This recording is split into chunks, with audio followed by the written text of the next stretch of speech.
Now we compute the angles in this configuration. AD and B are altitude, so we have 90 here. Now we also know this is angle C.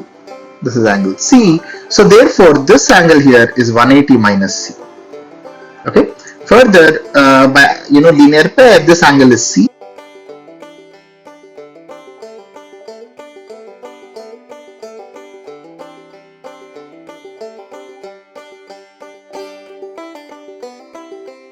What about the lens though?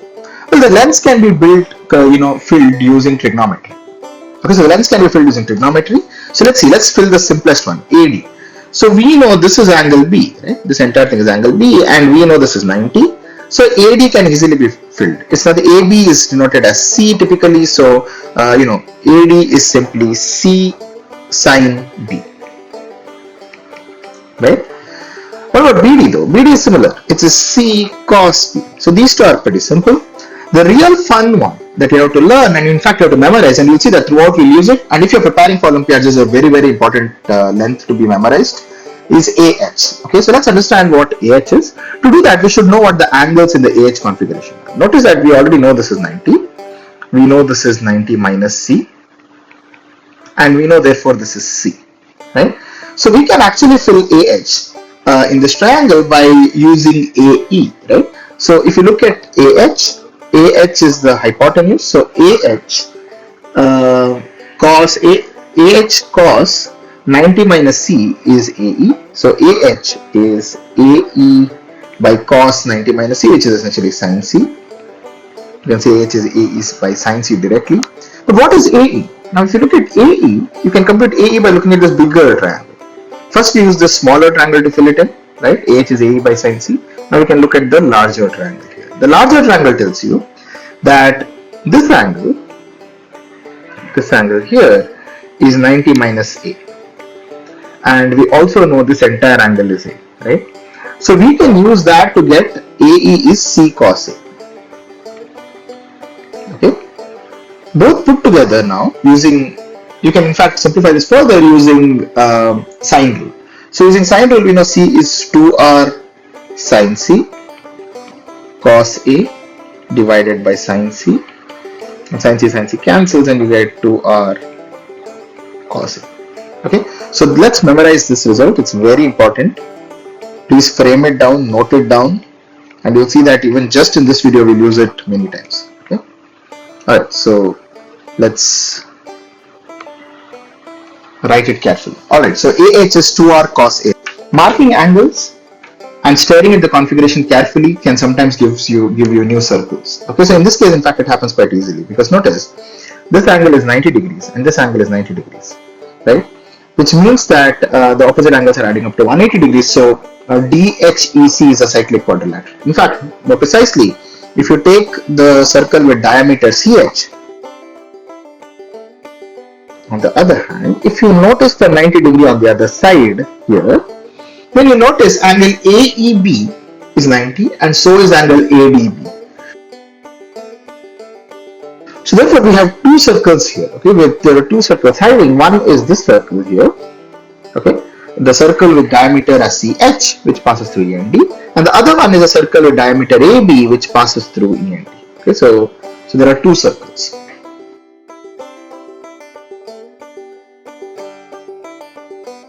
Look at the two circles that we had discovered. These circles are really intimate and they have wonderful properties with respect to each other. If you look at omega 2, that is the circle with CH as diameter. CH is nothing but 2R cos C. So therefore, the radius of omega 2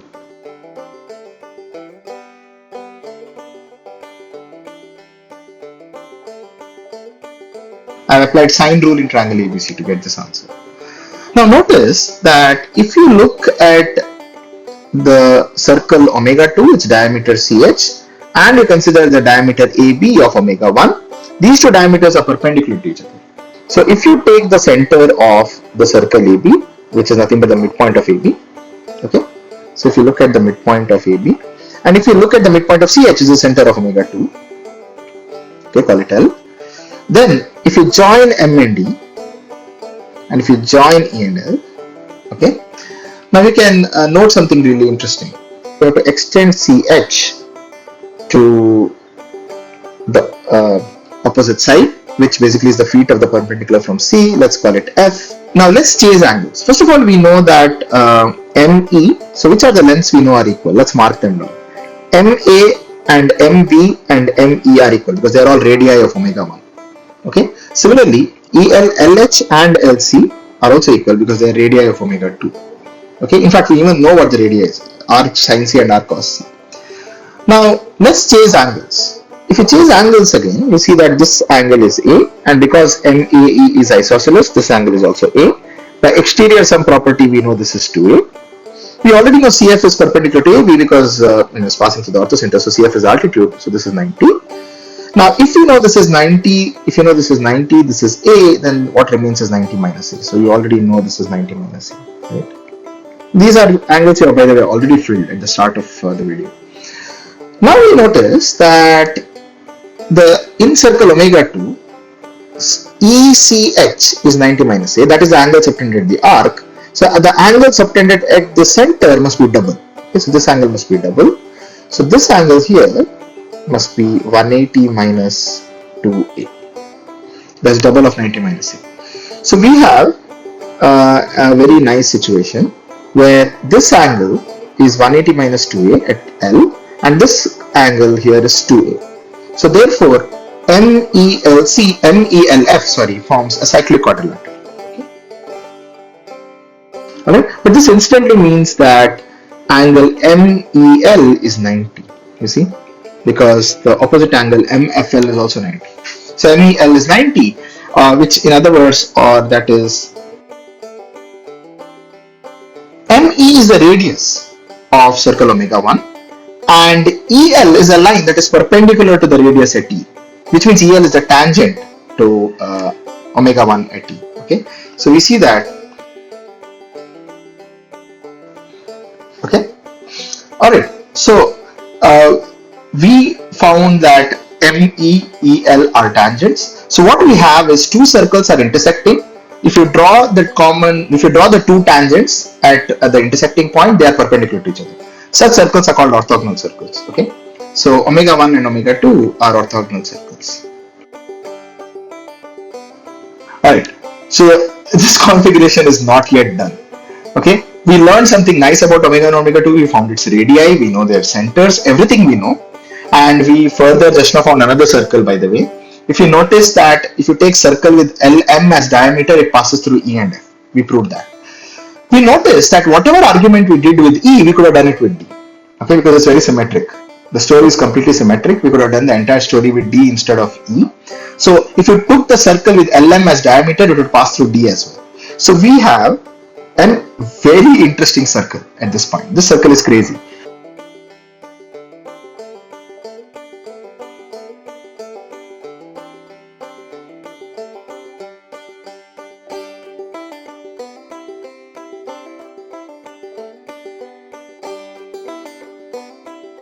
And what does that mean? Remember, DEF is the pedal triangle. Okay, we just talked about it. It's a property. This DEF triangle is a triangle that is formed by the feet of the perpendiculars. We just said the following, that this circle that we just now discovered has LM as its diameter. In other words, the circumcircle of the pedal triangle DEF passes through L and M, that is the midpoint of the side and midpoint of the segment joining the vertex to the orthocenter. Okay, so restating this same thing.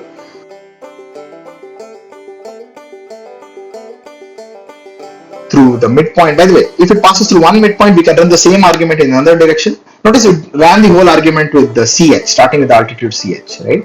We could have run the whole argument starting with the altitude AH or starting with the altitude BH. And then that would have shown us that the circumcircle of the pedal triangle will have midpoints of the other sides as well, and also the midpoints of the segment joining the vertex and the orthocenter for the other vertices. So the circumcircle of the pedal triangle passes through the midpoints. So how many points did we find on this circle?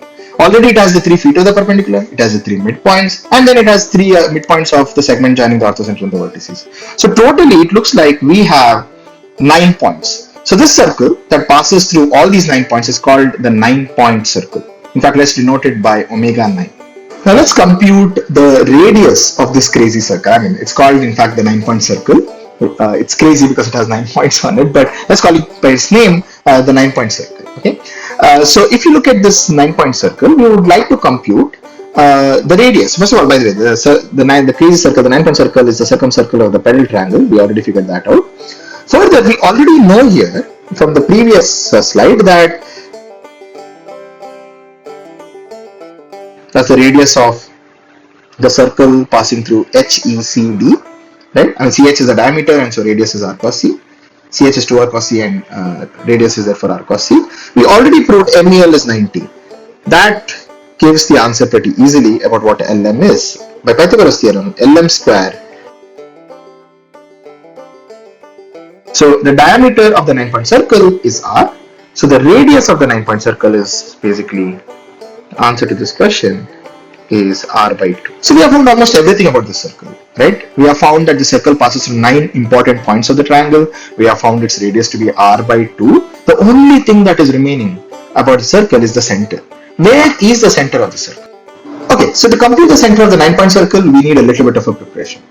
If you consider, a triangle, let's say A, B, and C, and suppose M is the midpoint of AB, okay, and if you look at the center of the circle, the circumcenter of triangle ABC, that is the center of the circumcircle O, we know that, since OA is equal to OB, O lies on the perpendicular bisector of AB, so therefore OM is basically perpendicular to AB. Okay, so we know this already.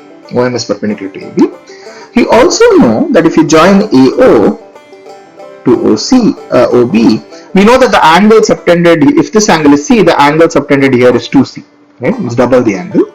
And by symmetry, because OAB is an isosceles triangle, OM is the angle bisector, each piece here is angle C. Okay, so we can in fact mark each piece here. Each piece here is angle C. Okay. Alright, so in this triangle, notice you have a right angle triangle with AO is R and you have angle C. So in fact, one can compute what OM is in terms of trigonometric ratios. So OM is nothing but R cos C. Okay, so this is a fact we need. OM, the segment joining the circumcenter to the midpoint of a side AB is R cos C. Alright, so how will that be useful? So we go back to our original claim here. And we notice the following. We notice that if you join LNM, and you mark the midpoint N, which is the center of the 9-point circle, okay, we see that these two things are equal. Further, we also know LH is, notice, we already know CH is 2R cos C. Okay, CH is 2R cos C. Therefore, half of it, which is LH, let's say, is R cos C. Okay, so we know this is R cos C.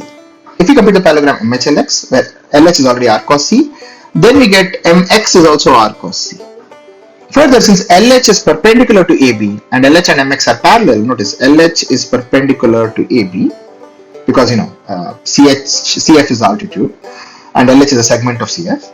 So LH is perpendicular to AB, and we know LH, because of the construction, LH is parallel to MX because HLXM is a parallelogram.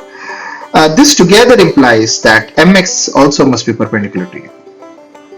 Okay, so you have MX perpendicular to AB. Further, MX is R cos C. Now let's look at this picture. If you erect a perpendicular at M to AB, and further you go distance R cos C, what you reach, the point, is basically the circumcenter. So this X is truly well known. It was not an unknown. It was known. It is a circumcenter. Now, we know that the diagonals of a parallelogram bisect each other. So if you join H and O, we know that this point is basically the midpoint of both ML and HO, but the midpoint of ML was the 9-point center. So we have a new description of the 9-point center. This circle is insane. Here is a circle which passes through the feet of the perpendiculars. It passes through the midpoints of the sides. It passes through the midpoint of the segment joining the vertex and the orthocenter. Okay, so it passes through 9 points. Its center is the midpoint of the segment joining the orthocenter and the circumcenter, and finally its radius is simply half of the circumradius of triangle ABC. So this circle is the famous celebrated 9-point circle, and we got it completely using the orthocenter configuration. So let's look at the complete orthocenter configuration. Now you know every piece of this drawing.